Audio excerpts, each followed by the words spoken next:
Hey guys, what's up, Cardfight here, and today I'm here with a deck profile on the new Narukami Dragonic Kaiser Crimson deck profile. I've been playing with this deck a lot, and it's been quite fun. And it's not bad. It's not a bad deck at all. It makes your opponents very low on rear guards a lot of times, so that's always a good thing. So without further ado, let's get right into the deck profile. So for the starting Vanguard rerun, Spark Kid Dragoon. He's the grade 3 searcher for Narukami, so kind of last one, put this card into Soul. Look at the top 5 cards of your deck and search for a grade 3. Pretty self-explanatory. You want to get Crimson in your hand instead of Kaiser. Vermilion. Because, yeah, you want a Legion. You don't want a kind of less 3 to kill stuff. So, we run 4 Crimsons. Skill is, he's a 22k Legion, and then once per turn, Limerick 4, would discard... When this card's mate, doesn't have to pay for its cost to activate its activate skill. So basically, when you want a Thunderbolt, you don't have the counter last 3 to play for Thunderbolt. You just declare this guy's skill, and then Thunderbolt will be free. And then the second skill is when this card attacks, so last one to get plus 2k. So it's not bad.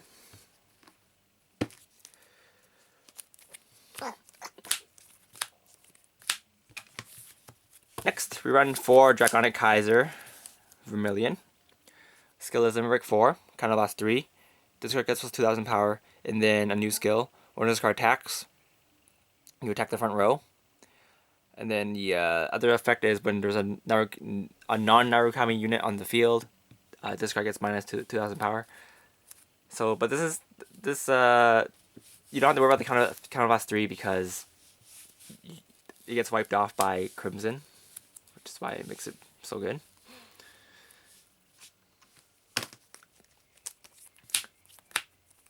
Next, we run 4 Plasma Dragon.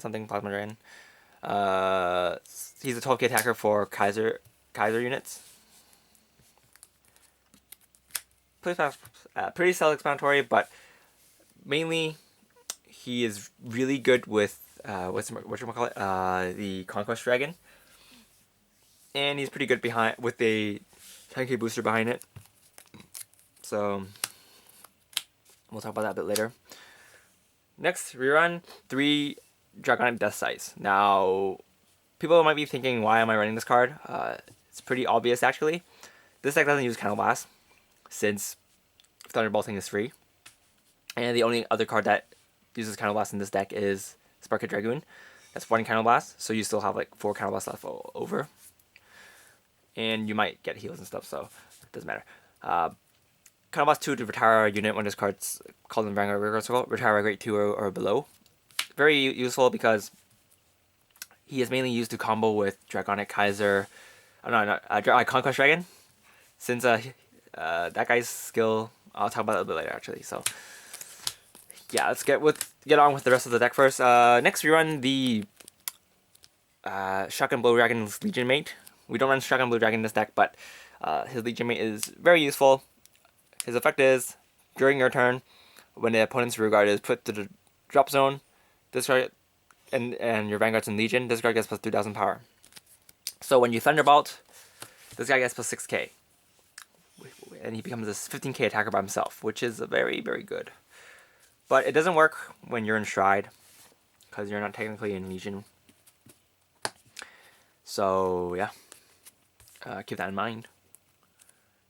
So basically, you're going to use this guy when you're in Legion, and you're going to use him when you are in Stride.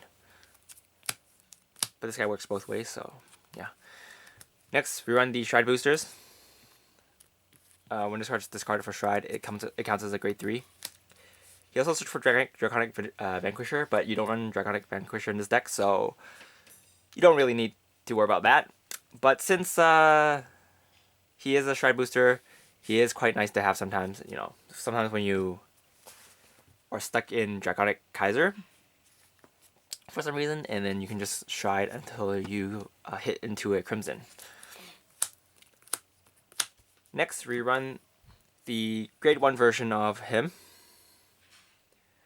So when your opponent's rear guards are put into the drop zone, this card, and your Vanguard's in Legion, this card gets plus 3000 power. So every time you Thunderbolt, he also gets plus 6k. So if they're in the same column, you get a total of plus 12k. So that's like a 29k column. Is it 16? 28k column, yeah. It's pretty scary.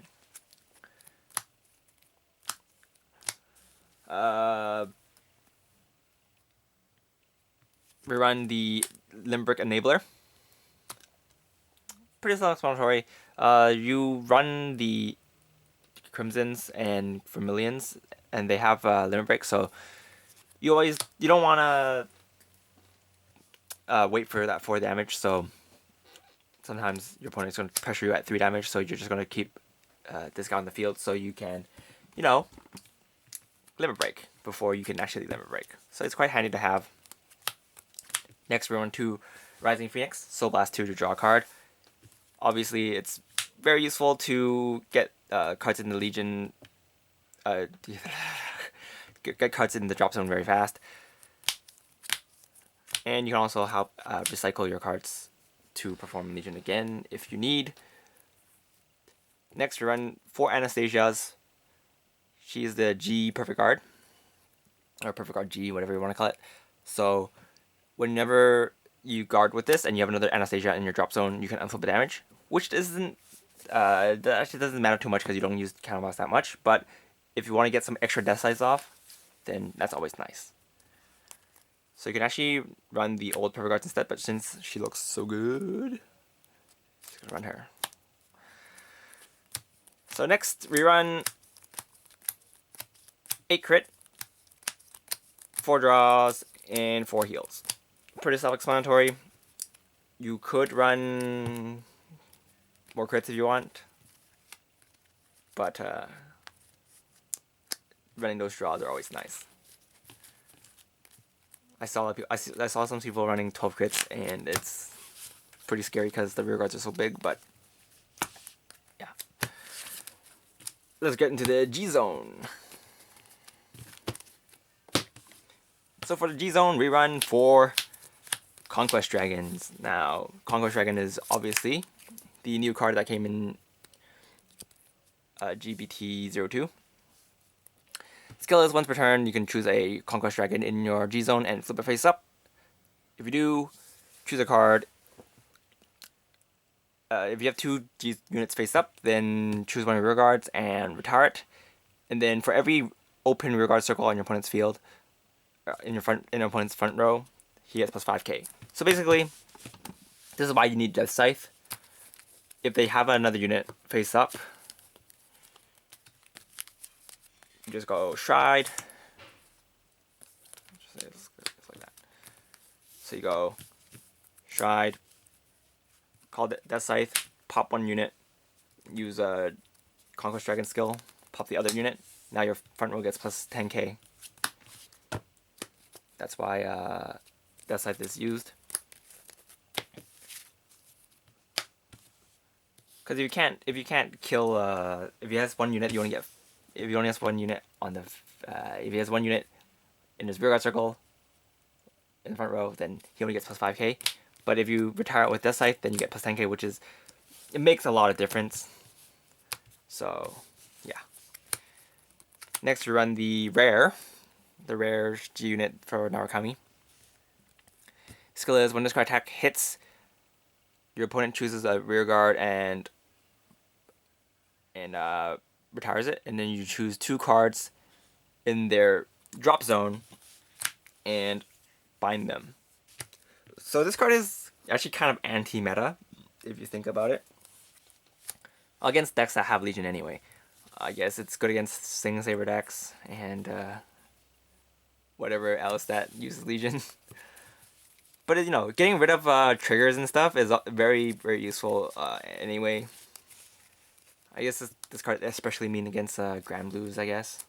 But anyway, that doesn't matter. So he's actually a pretty good card to stride into first. A lot of times when an opponent's playing a Legion deck, Like I was playing a mirror match, and we wouldn't let each other hit with this guy because we don't want to get our triggers removed from play. So he's pretty good. Next, we run one Atmos and one Blizza. Now these two cards are cards that I love to tech because sometimes when my opponent's at 4 damage and I haven't strode yet, then I'm just gonna go try this on top instead because I don't want to. My opponent's probably not gonna let me hit anyway. If I hit, I'm gonna win most of the time. So I'm just gonna use this. Kind of lost 1 to get plus 10k so I can attack for bigger numbers. And if they have a perfect guard, then they guard it. If they don't have a perfect guard, then they're gonna drop extra cards in their hand to guard against this. Blizza is like end game card sort of. If I use up all my Dragonic Vanquishers,